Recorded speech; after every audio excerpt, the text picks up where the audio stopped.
అందరికీ నమస్కారం. రాబోయే డిసెంబర్ 11వ తేదీ గీతా జయంతి సందర్భంగా శ్రీగిరి ప్రదక్షిణ కమిటీ వాళ్ళు నిర్వహిస్తున్న భగవద్గీత కంఠస్థ పోటీలో పాల్గొంటున్నాను. ఇప్పుడు నేను భగవద్గీత 12వ అధ్యాయం భక్తి యోగం పాడబోతున్నాను. ఓం శ్రీ పరమాత్మనే నమః. श्रीमद्भगवद्गीता अथ 12ोऽध्यायः. अर्जुन उवाच एवं सततयुक्ता ये भक्तास्त्वां पर्युपासते ये चाप्यक्षरमव्यक्तं तेषां के योगवित्तमाः. श्रीभगवानुवाच मय्यावेश्य मनो ये मां नित्ययुक्ता उपासते श्रद्धया परयोपेतास्ते मे युक्ततमा मताः.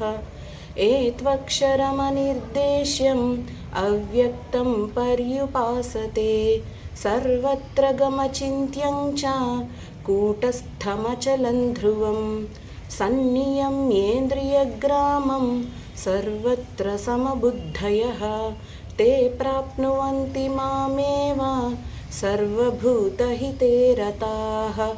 क्लेशोऽधिकतरस्तेषाम् अव्यक्तासक्तचेतसाम् अव्यक्ता हि गतिर्दुःखं देहवद्भिरवाप्यते.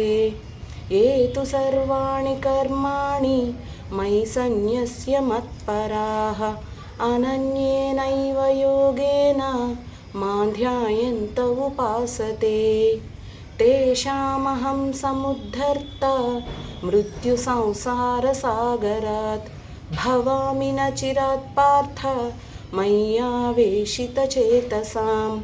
मय्येव मनाधत्स्व मयि बुद्धिं निवेशय निवसिष्यसि मय्येव अत ऊर्ध्वन्न संशयः.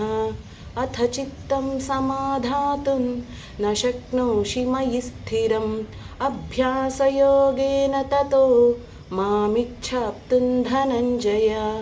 अभ्यासेऽप्यसमर्थोऽसि मत्कर्म परमो भव मदर्थमपि कर्माणि कुर्वन् सिद्धिमवाप्स्यसि.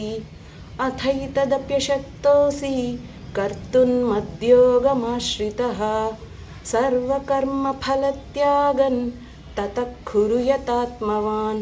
श्रेयो हि ज्ञानमभ्यासाच् ज्ञानाध्यानौ विशिष्यते ध्यानात् कर्मफलत्यागस्त्यागाच्छान्तिरनन्तरम्.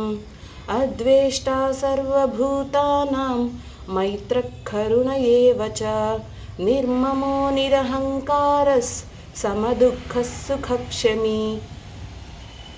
सन्तुष्टः सततं योगी यतात्मा दृढनिश्चयः मय्यर्पितमनो बुद्धिर्यो मद्भक्तः स मे प्रियः. यस्मान्नो द्विजते लोको लोकान्नो द्विजते च यः हर्षामर्षभयोद्वेगैर्मुक्तो यः स च मे प्रियः. अनपेक्षः शुचिर्दक्ष उदासीनो गतव्यथः सर्वारम्भपरित्यागी यो मद्भक्तः स मे प्रियः. यो न हृष्यति न द्वेष्टि न शोचति न काङ्क्षति शुभाशुभपरित्यागी भक्तिमान्यः स मे प्रियः.